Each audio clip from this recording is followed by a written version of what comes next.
Coffeezilla, he made a good point, which I've made about sponsorships before, which is with the FTX stuff. So several influencers promoted FTX. And crypto exchange that went down. Sam Bankman-Fried, it was a scam. And it's understandable to one degree because there was a reasonable expectation that that this was more bank-like in the way that they held deposits. And it was not. They gambled people's money and they lost it.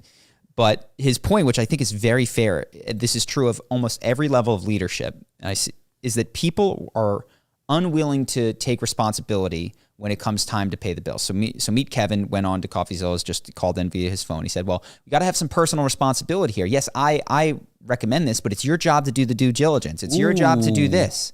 And the best point against it is, which is fine, fair. How much of the affiliate code or of the money that FTX paid you did you distribute to people for their personal responsibility to sign up with your link? None of it? So on the upside, you take full responsibility for influencing them to enter into this contract and to get the money. You're willing to 100% no need to distribute anything else.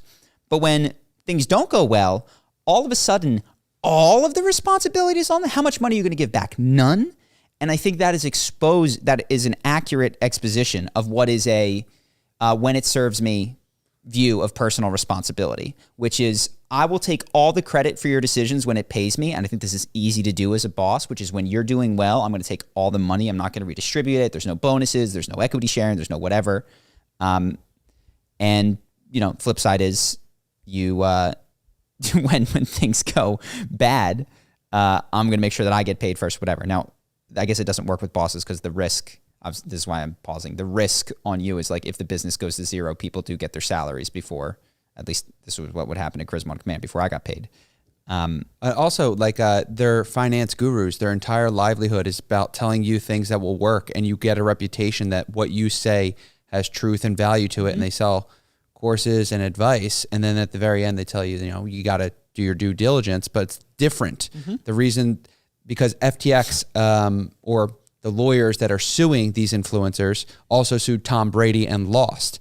And they found that, Tom Brady throws a football, you should do your due diligence. They just got him as a face that you would recognize to get a reputable person to authorize FTX. And now they're suing influencers on YouTube, a whole litany of them that are finance gurus like me, Kevin, the Iced Coffee Hour guy, and a few others, Andrew Jink, because they told you FTX was a safe thing. And you've seen in the past with these influencers, right? Like say that you should buy this stock or this company has value because of the information I've acquired over a long year doing this exact thing. I'm an expert in this. Like, I don't know, if Tom Brady was like, this is how you throw the perfect spiral with this football and you should buy this product, I'd be like, okay, if it doesn't fucking work, I'm coming to you, Tom Brady. Yep. But if Tom Brady's telling me to get a financial product, I'm like, you're just a face that I recognize. And, fortune favors the bold.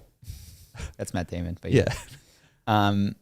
The other, I'm thinking of another way of imagining this, like what is the fair way to conceive of it? And I think this is the argument I could make to support Meet Kevin, which is over the years of making free to access content with there's an ad that you pay, but it's free dollar wise. He has been creating brand value, through his things. FTX says, I would like to purchase from you some of your brand value. And he says, okay, I'll sell you some of my brand value. When FTX goes under, the way that he suffers, which is perhaps appropriate and enough, is that his brand value goes down. And hopefully people don't listen to him as much as they might have, or don't listen to him in the appropriate amount to the money that they lost. And they go, you know what? I'm never listening to this guy again. And he can't command the same rate of what it is to sell his brand value because he doesn't have it. And when you think about it that way, it is interesting. And this is why I don't. Yeah, that's really fair. And here's the thing. I think this is a really fair way of viewing it because it also lines up with another feeling that I have, which is I don't want to do sponsorships. I only want partnerships. Because and I know that this is uncommon for most podcasts. I think we've been able to do it very well with Charisma on Command, with the exception of one or two, is have sponsors that are genuinely additive so that when they give you money, It's like my association with you isn't me just putting your words in my mouth and selling off a chunk of my brand value. It's like a magical growth of brand value. So one that I would love to do with D&D is D&D Beyond. I think it's a great system. It's better than a character sheet. And if you haven't used it yet, your life will be improved when you sign up for D&D Beyond if you're a D&D player. Fit so here. then I'm building a brand value with this. They say, hey, can we give you money? My customer goes and signs up for D&D Beyond. It works really well for them, and that adds to my brand value. Yeah. As opposed to they signed up for FTX, that destroys my brand value. And so, yeah, this is why I don't want to sell access to the words that come out of my mouth. I want to align myself with partners that I would represent anyway and be compensated for the fact that I've built a megaphone through which I'm happy to spread their message because I actually think it helps other people. This is one of the criticisms with another YouTuber, Jake Tran, who would in the same video would out people for being scams and then promote a product that was supposed to be the anti scam. So he'd say this crypto coin is crap and watch out for this, but here's one that really works. And then, some of them, the market don't. And he got a lot of backlash for that. Yeah, I think the issue with I think that's really cool to because do you think Meet Kevin's brand has gone down enough or in the right direction to represent what his benefit was with FTX? I imagine it has. And this is the thing. It goes down as long as it's publicized and this isn't a secret thing that happened. I imagine that people value his advice on average less than they did before this,